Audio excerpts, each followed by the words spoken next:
Welcome or welcome back to my YouTube channel. For today's video about name tag or name label ang ating topic. Meron na po akong ginawang tutorial dito nung nakaraan pero yung harapan lang po ang meron. So may nag-comment po kasi na gusto din daw nilang lagyan ng back. Nag-comment si Ma'am Annabel, sabi niya, baka po may back po kayong prompt para sa emergency contact. Nag-comment siya doon sa aking Facebook page kasi nagpo-post din po ako doon ng mga prompt na ginamit ko. May nag-comment din po dito sa mismong video ko sa YouTube, si Ma'am I am Catherine, kung ayan ba yung base dyan. Sabi niya, paano po kapag details sa likod, paano po, thanks. Maraming salamat po sa pag-comment sa aking video. Shoutout po sa inyong dalawa. At ngayon, ito po ang tutorial. Ituturo ko sa inyo kung paano ko na-edit itong harap at likod dito sa video na ito. Kaya kung interesado ka sa video na ito, ay tapusin mo hanggang dulo dahil tuturuan kita. So, yan. Sa ChatGPT po tayo mag-edit at kailangan nyo lang po itong i-search sa Google Chrome. Tapos mag-login lang kayo gamit ang yung Google account kung bago pa lang po kayo dito sa ChatGPT. At pag mayroon na kayong account dyan, huwag kayong mag-alala kasi wala naman tong bayad. Libre lang ang pag-edit dito. Kailangan nyo lang ng picture at prompt para makagawa kayo ng ganong name tag.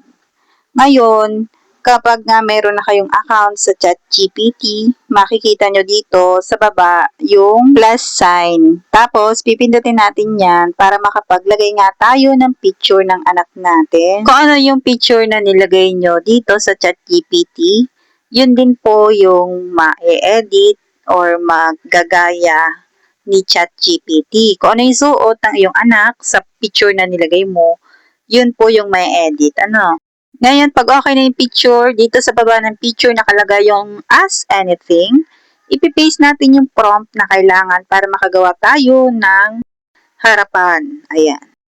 Pag meron na tayong prompt dyan, isend na natin sa ChatGPT. Pinutin itong arrow na ito para ma-generate na yan. Tapos wait mo na lamang ang resulta.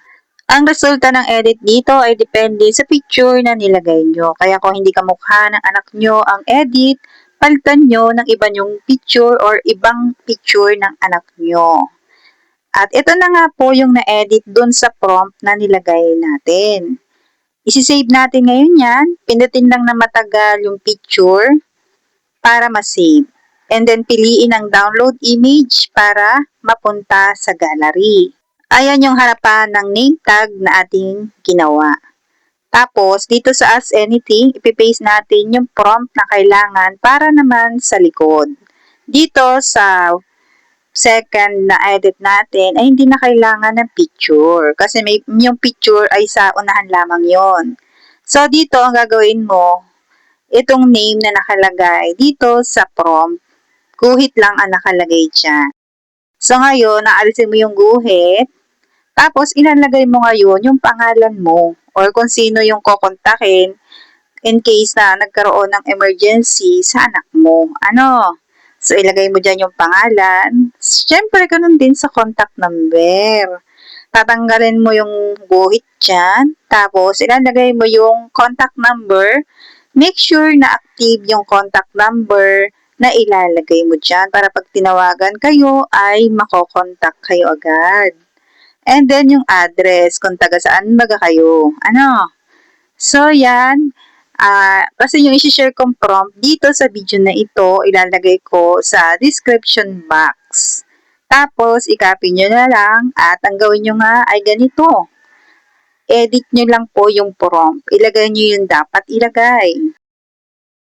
Ilagay nyo yung pangalan, contact number, at address. Para yun dun sa likod ng name tag. Okay? And then, pag okay na, isend na yan sa ChatGPT para ma-edit or ma-generate na siya. Wait mo lamang ang resulta.